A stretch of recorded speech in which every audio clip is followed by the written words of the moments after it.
ಹೋಗು ಹೋಗು. ನಾನು ಬರ್ಬೇಕು. ಕರೆಕ್ಟಾಗಿ ಪಾಯಿಂಟ್ ಮಾಡು. ಓಕೆ ಓಕೆ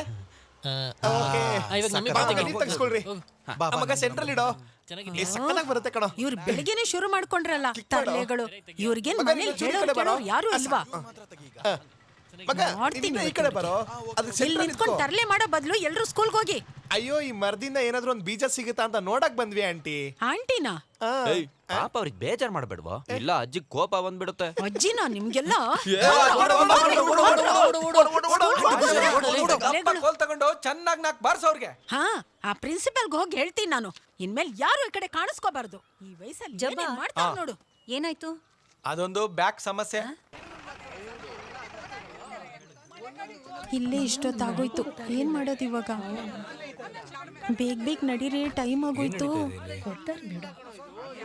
ಇಷ್ಟು ಜನ ಬಂದವ್ರೆ. ಈ ಮರನ್ ಕಡ್ದ್ ಬಿಡೋಣ ಅಂತ ನಾನು ಮುಂಚೆನೆ ಹೇಳಿದ್ದೆ. ಕೇಳ್ಬೇಕು ತಾನೆ ನಮ್ಗೆಲ್ಲ. ಏನೋ ಮರ ಮಾತ್ರ ನೋಡ, ಮರ ಹೇಗೆ ಪೋಸ್ ಕೊಡ್ತಿದೆ. ಹೆಣ್ಣು ಮಕ್ಕಳು ಕೂಡ ಇಲ್ಲೇ ಇದೀರೋ? ಕೇಳಿ ಕೇಳಿ. ಸರ್, ಇದು ನೋಡಿದ್ರೆ ನಿಮ್ಗೆ ಏನ್ ಅನ್ಸುತ್ತೆ? ಓಹ್, ಎಂತ ಫಿನಿಶಿಂಗ್ ಅಲ್ಲ, ಅದ್ಭುತ. ಈ ಪ್ರಕೃತಿಯಲ್ಲಿ ಈ ತರದ ವಿಕೃತಿ ಆಗ್ತಿರುತ್ತೆ. ಸರ್, ಈ ತರ ಮರನೆಲ್ಲ ಕಡ್ದಾಕ್ಬೇಕು ಸರ್. ಯಾವ್ದಾದ್ರು ಕೆಮಿಕಲ್ ಹಾಕಿದ್ರೆ ಅದು ಹೋಗುತ್ತಪ್ಪ. ಸೋಮನಣ್ಣ ಅವ್ರ ಮರ ಕಡಿಬೇಕು ಅಂತ ಮಾತಾಡ್ತವ್ರೆ. ಜಾಗ ಬಿಡು. ಸರಿ ಸರಿ ಎಲ್ರ ಅಭಿಪ್ರಾಯ ತಗೊಂಡು ಏನ್ ಮಾಡ್ಬೇಕು ನೋಡೋಣ. ಹಾ ಸರ್. ಸರಿನಾ? ಹೌದು. ಏನಂತೀರಾ? ನಿಮ್ಮೆಲ್ರ ಅಭಿಪ್ರಾಯ ಈ ಮರನ ಕತ್ತರಿಸಬೇಕು ಅನ್ನೋದೇ ತಾನೆ? ಕಡಿದ್ರು ಮತ್ತೆ ಬೆಳೆಯಲ್ಲ ಅನ್ನಕ್ಕೆ ಏನ್ ಗ್ಯಾರಂಟಿ? ಮತ್ತೇನ್ ಮಾಡೋದು? ಹಾಗಾದ್ರೆ ಪೂರ್ತಿ ಕತ್ತರಿಸೋಣ ಬಿಡಿ. ಏನಂತೀರಾ? ಸೋಮ ಹೇಳ್ದಂಗೆ ಇಡೀ ಮರನ ತೆಗೆದು ಬಿಡ್ಬೇಕು. ಕರೆಕ್ಟ್. ಸರ್, ಯಾರಾದ್ರೂ ಏನಾದ್ರೂ ಹೇಳಿದ್ರೆ ಅದನ್ನ ತಗೊಳ್ಳೋದ್ರ ಬದಲು ನಿಮ್ ಸ್ವಂತ ಡಿಸಿಷನ್ ಇದ್ರೆ ಹೇಳಿ. ಅಪ್ಪ, ನಿಸರ್ಗ ಪ್ರೇಮಿ ಸೋಮನ್, ಒಂದು ಮದುವೆ ಆಗಿದ್ರೆ ಹೆಂಗಸರ ಫೀಲಿಂಗ್ ಏನು ಅಂತ ಗೊತ್ತಾಗಿರೋದು.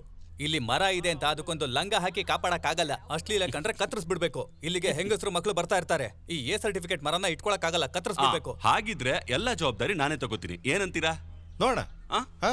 ಸರಿ, ನೋಡೋಣ ಬಿಡಿ. ನೋಡೋಣ. ಏನಾಗುತ್ತೆ ನೋಡೋಣ. ಇದುವರೆಗೂ ಎಷ್ಟೋ ಹೋರಾಟಗಳನ್ನ ನೋಡಿದೀವಿ, ಆದ್ರೆ ಇವತ್ತಿನ ಹೋರಾಟ ತುಂಬಾ ಡಿಫ್ರೆಂಟ್ ಆಗಿದೆ. ವ್ಯವಸಾಯದ ಕಚೇರಿ ಹತ್ರ ಬೆಳೆದಿರೋ ಮರನ ಕಟ್ ಮಾಡಬಾರ್ದು ಅಂತ ಆ ಮರದ ಮೇಲೆ ಒಂದು ಮನೆನ ಕಟ್ಕೊಂಡು ಅಲ್ಲಿ ಹೋರಾಟ ಮಾಡ್ತಿರೋ ವ್ಯಕ್ತಿನ ನಾವೀಗ ನೋಡ್ತಾ ಇದೀವಿ. ಆ ವ್ಯಕ್ತಿ ಬೇರೆ ಯಾರು ಅಲ್ಲ, ಇಲ್ಲಿ ಕೆಲಸ ಮಾಡ್ತಾ ಸೋಮನ್. ಒಂಥರ ವಿಚಿತ್ರ. ಕಾಂಕ್ರೀಟ್ ಕೆಲ್ಸಕ್ಕೆ ಬಂದ. ದುಡ್ಡಿಗೆ ಇಷ್ಟೊಂದು ಆಸೆ ಪಡಬಾರ್ದು.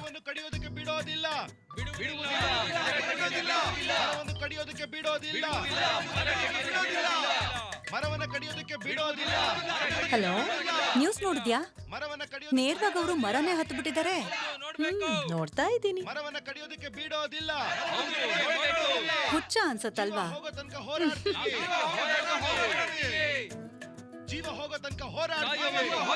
ಅಕ್ಕ, ಅವ್ನ್ ಬೇಗ ಬಂದ್ಬಿಡ್ತಾನ ಹೇಗೆ? ಅವನ್ ಬರೋದಿಲ್ಲ, ನೀನ್ ಧೈರ್ಯವಾಗಿರು. ಏನ್ ಖಂಡಿತ ಬರಲ್ಲ ಅವನು. ಎಷ್ಟ್ ಜನ ಬಂದಿದಾರ ನೋಡಿ. ಇಷ್ಟ್ ಜನ ನೋಡಿದ್ರೆ ಹುಚ್ಚ ಆಗೋಗ್ಬಿಡ್ತಾನೆ. ಹಾಗಾದ್ರೆ ನೀನ್ ಹೋಗಿ ಇನ್ನೊಂದ್ ಪ್ಲೇಟ್ ತಗೊಂಡ್ ಬಾ. ಮೊಬೈಲ್ ಫೋನ್ ಅಲ್ಲಿ ಸಿಗ್ನಲ್ ಸಿಕ್ತಿಲ್ಲ ಅಂತ ಲ್ಯಾಂಡ್ ಲೈನ್ ನ ಮರದ ಮೇಲೆ ತಗೊಂಡ್ ಹೋಗಿ ಕೆಲ್ಸಕ್ಕೆ ಯಾವುದೇ ರೀತಿ ಅಡೆತಡೆ ಬರಬಾರ್ದು ಅಂತ ನಮ್ಮ ವ್ಯವಸಾಯ ಕಚೇರಿ ಅಧಿಕಾರಿ ಮೇಲ್ ಕುತ್ಕೊಂಡು ಕೆಲಸ ಮಾಡ್ತಿದ್ದಾರೆ. ಸೋಮನಣ್ಣ ಇಟ್ಕೊಳ್ಳಿ. ಈ ಮರನ ಕತ್ತರಿಸಬೇಕು ಅಂತ ಇದ್ದಾರೆ. ಇದ್ರ ಬಗ್ಗೆ ನಿಮ್ಮ ಅಭಿಪ್ರಾಯ? ನನ್ನ ಒಪಿನಿಯನ್ ಕೇಳಿದ್ರೆ ಇದು ಎವಲ್ಯೂಷನರಿ ಬಾಯ್ಲಿಸ್ಟ್ ಅಂತ ಇದನ್ನ ಬಿಟ್ಬಿಡ್ಬೇಕು. ಕಾರಣ ಯಾಕಂದ್ರೆ ಮರ ಇನ್ನೂ ಬೆಳಿತಾನೆ ಇದೆ. ಇವತ್ ನೋಡಕ್ ಈ ತರ ಇದೆ, ಮತ್ತೆ ನಾಳೆ ಕಣ್ಣು ಮೂಗು ಎಲ್ಲ ಬಂದು ಮತ್ತೆ ಜೀವಿಯಾಗಿ ಬದಲಾದ್ರೆ ಏನ್ ಮಾಡೋದು? ಅಲ್ಲ, ನಾವು ಬೆಳೆದಿದ್ದು ಹೀಗೆ ತಾನೆ? ಹೌದಾ? ಅಲ್ವಾ? ಇದ್ರ ಬಗ್ಗೆ ಈ ಜನ ಏನ್ ಹೇಳ್ತಾರೆ ಅಂತ ನೋಡ್ತೀವಿ. ನೋಡ್ತಾ ಇರಿ ನಮ್ಮ ಚಾನೆಲ್ ನ. Hello agriculture office. Hello agriculture office. Hello agriculture office. Sunny, hello agriculture office. ಏನಾಯ್ತು ಸರ್? ಅವ್ರೇನೇ ಆಫೀಸರು, ಅಲ್ಲಿ ಹೋಗಿ. Hello agriculture office. ಸನ್ನಿ. ಓ, ಏನ್ ಸರ್? ಕೆಡಂಗರ್ ಜಮೀನ್ದು ಫೈಲ್ಸ್ ಕೊಟ್ಟಿದ್ರಲ್ಲ, ಅದೆಲ್ಲ ಎಲ್ಲೋಯ್ತು? ಈಗ್ಲೇ ರೆಡಿ ಮಾಡ್ತೀನಿ sir.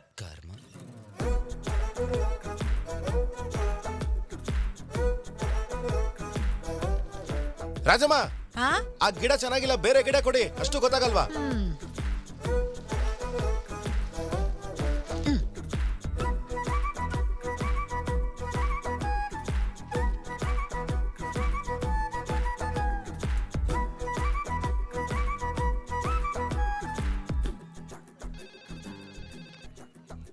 Hello agriculture office. Sir, ನಾನ್ PO ರಿಂಜು. ಹಾ, ಹೇಳು ಪರಂಜು. ನಾನ್ ಇಲ್ಲೇ ಇದ್ದೀನಿ ಸರ್. ಕಾಣಿಸ್ತಾ ಇದೆಯಾ? ವಿಷಯ ಏನು ಹೇಳು. ಸರ್, ನನ್ B.Tech ಫೇಲು. 48 ಅರೇಸ್ ಇದೆ. ನಮ್ಮ ಅಪ್ಪನ ಮುಂದೆ ಬದುಕು ತೋರಿಸ್ಬೇಕು ಸರ್. ಅದಕ್ಕೆ 3 ತಿಂಗಳಲ್ಲಿ ವ್ಯವಸಾಯ ಮಾಡಿ ಸಾವುಕಾರ ಆಗಕ್ಕೆ ಯಾವ್ದಾದ್ರು ದಾರಿ ಇದೆಯಾ ಸರ್? ನಾನ್ ಮಣ್ಣಿಗೋಸ್ಕರ ಜೀವ ಕೊಡೋಕ್ಕೂ ತಯಾರಿದ್ದೀನಿ. ನಿನ್ ಜೀವನ್ ಮಣ್ಣು ಕೊಡೋದೇ ಒಳ್ಳೇದು ಬಿಡು. ಹಾ